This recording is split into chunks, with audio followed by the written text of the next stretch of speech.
to single hand my sailboat for 100 nautical miles even though I'm married. I don't want to talk right now. This is stressful. Babe, we're getting close to this boat. I'm freaking out. I'm freaking out. I'm freaking... Come on.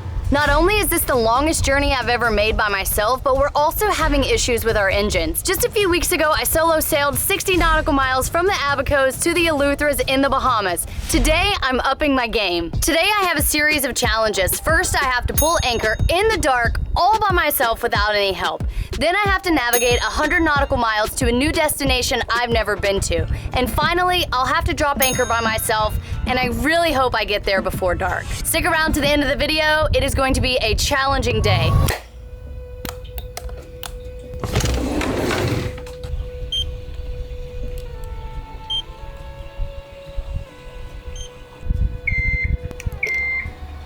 Good morning. I don't usually tell you guys good morning so early, and you all know how I feel about waking up early. It's not my favorite thing, but we have got a big day ahead, a challenging journey for me, but I'm excited to take you guys along for the journey. I've got some coffee brewing, just gotten the electronics on. I'm gonna check the weather routing one last time and finalize our route for today, and then we are gonna pull anchor and we will be on our way. It's looking like we're gonna have about 10 to 11 knots to start out with this morning, which may allow us to do a little bit of sailing. I expect that to die off throughout the day and to basically just be motoring into the wind. If you've been following along, you know we're working our way through the Thorny Path. That's the route from the Bahamas to the Leeward Islands of the Caribbean. It's often a very bumpy ride because it's going against the trade winds. Today I'm navigating 100 nautical miles east to St. Martin. We got a long way to go now, so we gotta get to it. My job for this video is just to sit back, relax, hold the camera when needed, and also try and catch some fish. Guys, I'm nervous. This is gonna be my toughest challenge yet, in my opinion. So we've told you guys in previous videos that the boat's not working properly, and the top priority is getting the boat to Grenada to fix our transmissions, because when you put the boat into gear, it doesn't catch and doesn't always go. Sometimes we spend 15 minutes getting the boat into gear. Sometimes we have to put the head sail out to put pressure against it to get it to go into gear. So that being said, I'm already really nervous. So we're having issues with our windlass. So the remote is actually backwards right now. Up is down and down is up. So I have to remember when I hit the button, it's opposite. So right now I'm pulling in the bridle first. There it is.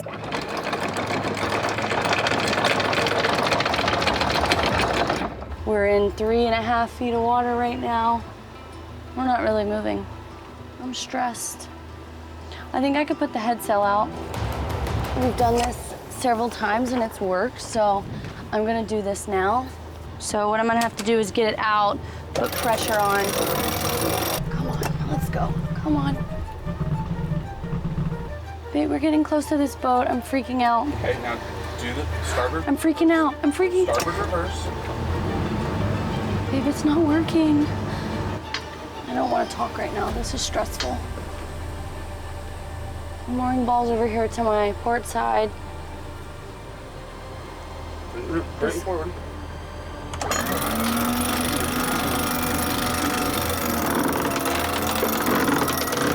Stop.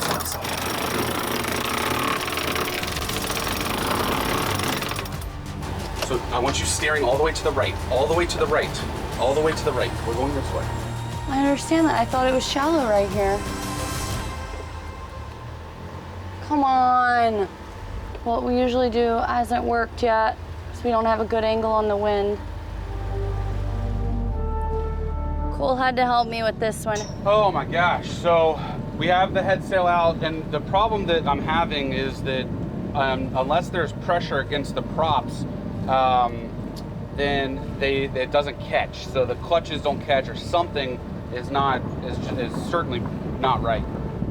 Oh, all right, I got it to catch. What I did was I made sure that we just optimized this sail as much as possible, and I was able to get us up to like 3 knots of sailing. And then once I had that pressure, I was able to pump the throttles and get it to fall into place. And so now we have the pressure that we need, but that means it's your time to get back up here and get this sail in, because we've got to turn into the wind.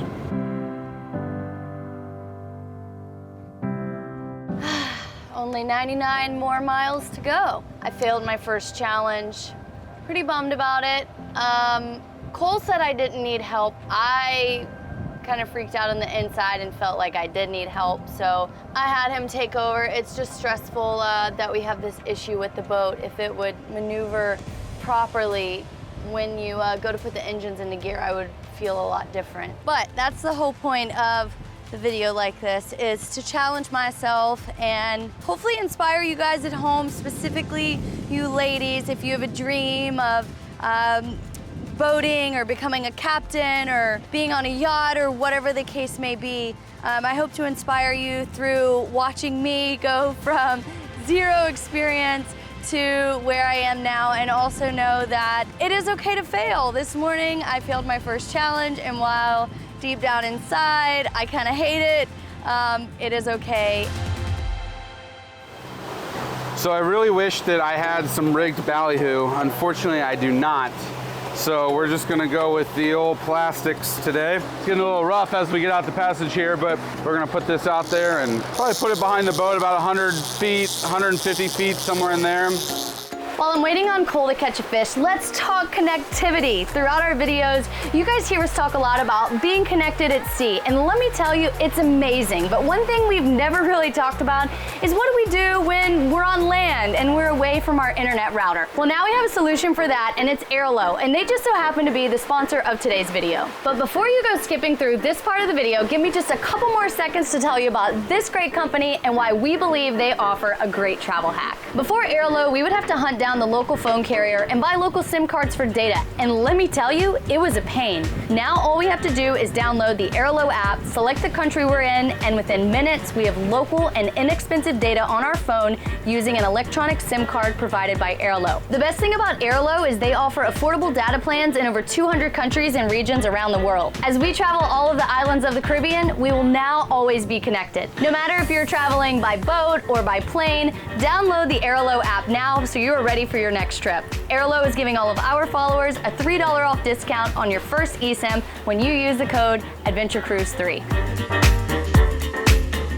To get to St. Martin, we have to go through the Sir Francis Drake Channel. This channel separates the main island of Tortola from several other islands. As its name suggests, it's named after the famous English explorer Sir Francis Drake. And I can't help but often think when we're making passages, what this must have been like for those people so long ago. You know, they didn't have navionics and Google Maps and satellite view and all the technology that we have now. It must have been something. It certainly is something for us, seeing this landscape for the first time. It's much different than what we're used to experiencing in the Bahamas. So right now we've got 14, 15 knots of wind right on the nose. So that's apparent wind, and we're doing 5.2 knots. Probably 80 something nautical miles to go. We're gonna make a beeline for the northern part of St. Martin, and St. Martin is divided into two by an imaginary line. The north side is controlled by the French, and the south side is controlled by the Dutch. Next cruising season, we're excited to come back up here to the BVIs and explore the rest of the Caribbean that we're kind of buzzing through this time around. I'm looking at the chart plotter and I can see several boats on AIS. There's one way out there. I'd say probably 3 to 5 miles. So AIS stands for Automatic Identification System, and it's basically just a way for ships to see each other and see their positioning. So if I click on something on our chart plotter, one of these boats that I see, it'll tell me how fast they're moving. It'll tell me if they're a sailing vessel or if they're a tugboat or a motor yacht. All right, guys, well, it is starting to get a little bit bumpy, so I'm gonna try and make a pretty easy breakfast for us. We're gonna have some avocado toast. So I'm gonna get this done as quick as I possibly can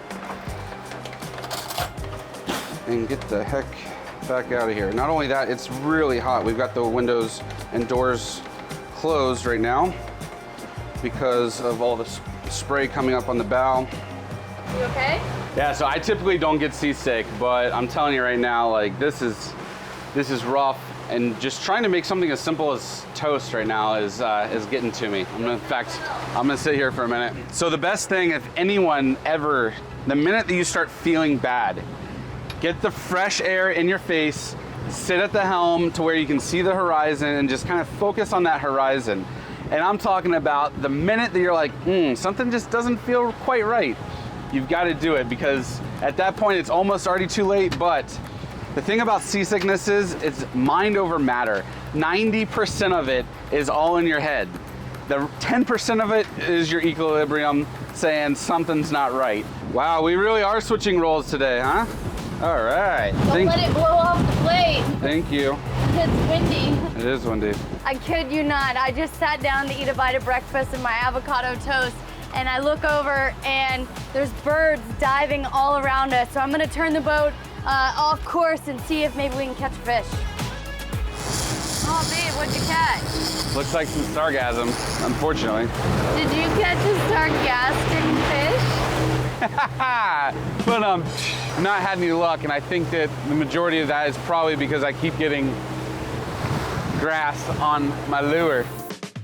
Since we're not sailing today, I want to tell you a little bit about the engines that we're working with here on board. We have two Yanmar 45 diesel engines, and the most efficient RPMs for us when we're underway is 2,000, and at 2,000 RPMs, we burn a gallon of diesel per hour per engine.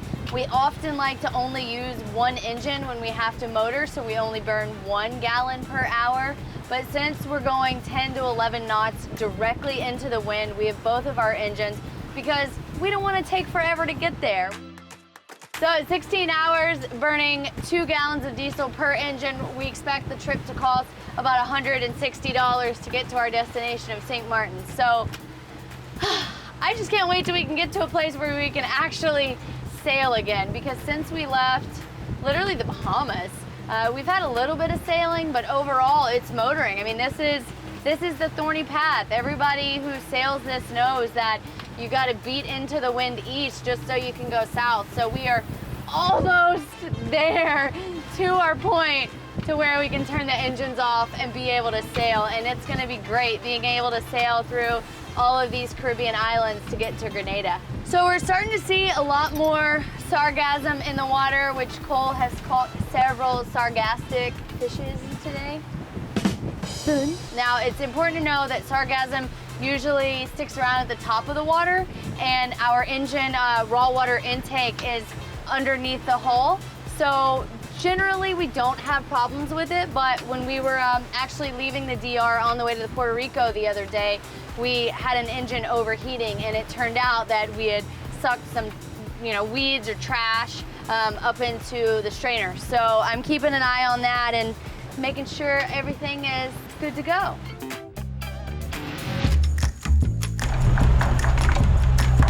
All right, guys, it is hot in here, and it is time for me to cook up some lunch. We're going to use these little Tasty Bite organic lentil, I don't know what you want to call this, but sauce. And I'm just gonna go to the good old canned chicken, since I haven't caught anything other than some weeds. What did we get? Yeah. Blackfin tuna! Let's go! So we got a nice little football blackfin tuna here, and we call them footballs just because of the size of them, obviously. I absolutely love these blackfin tuna. The blackfin actually don't have a lot of fat content in their meat, so they're not great to freeze.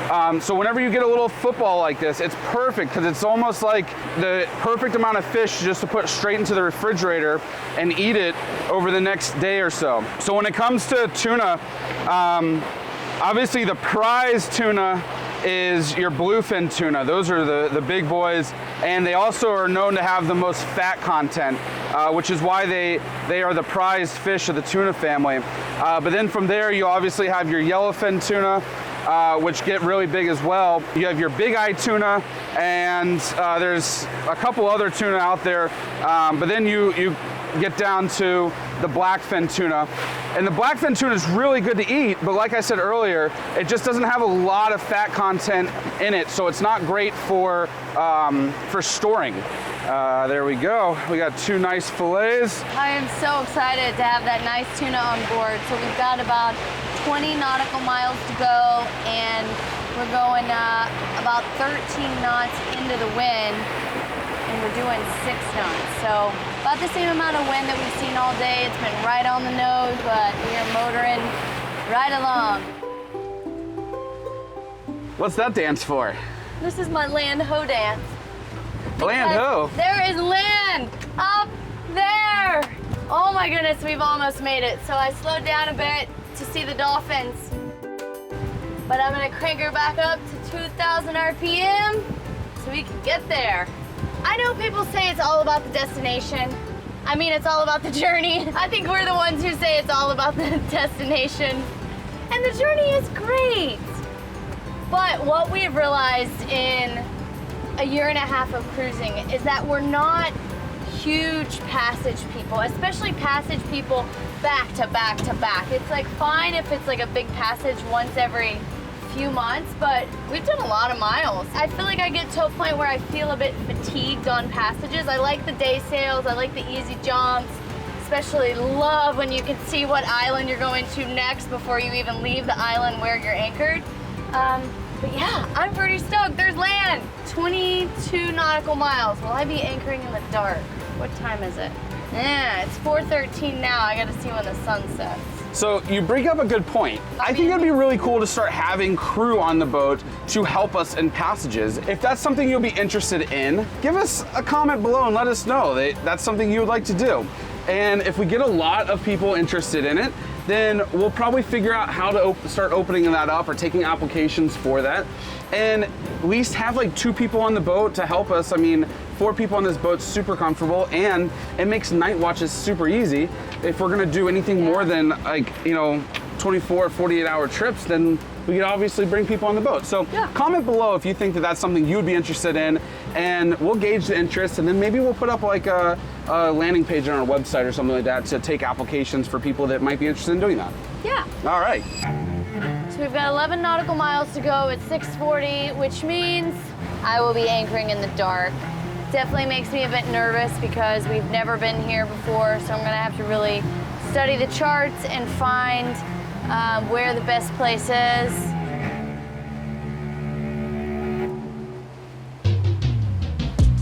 It has been a long day. I'm gonna hop down here. What you got cooking? All right, we are gonna have some sushi tonight with the fish that we caught this afternoon. Got some sushi rice and some cream cheese. The hard part is actually getting this thing to roll up. I feel like you fill them a bit too full. Yeah, And that's your problem. it's definitely a little full. Well guys, dinner is ready, and I gotta say, I can hold my own weight in the kitchen most of the time. But when it comes to sushi, I need some help. These are like burritos. I really wish that I could make pretty sushi. Like, that would be awesome. We can see lights ahead of us, so we're getting close. We're gonna have a quick dinner and then start getting ready for Emily to drop anchor. Ready to drop anchor? No? All right, it is time for my second toughest challenge of the day and the final challenge. We have just arrived to St. Martin. We're pulling up to the anchorage now. I've been looking at Navionics and reading the notes, and we're gonna drop the anchor in about 10 feet of water. I'm gonna put the boat in neutral. Then I'm gonna put it in reverse for 3 seconds. Once I see the boat moving backwards, I'm gonna then put it in neutral. I'm gonna run up to the front and drop the hook. See, it looks like we're getting close to where I'm gonna drop. All right, I'm just going into neutral, and I'm waiting until my knots slow down. So right now I'm still doing 2 knots. So ideally, I wanna see like a half a knot before I drop anchor. So now I'm gonna put it in reverse. We're at half knot, starting to move back. All right, now I'm gonna run drop the anchor.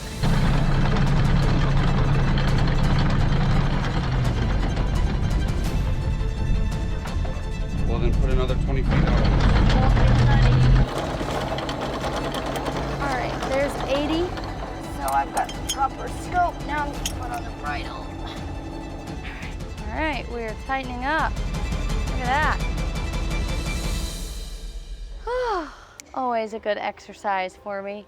Guys, I'm so excited to be here. I just saw the water and it feels like I'm back in the Bahamas. I cannot wait to see what this place looks like tomorrow and go to a little coffee shop and get a beignet. It's just gonna be great. So I'm so glad we're here and I'm ready to go to bed.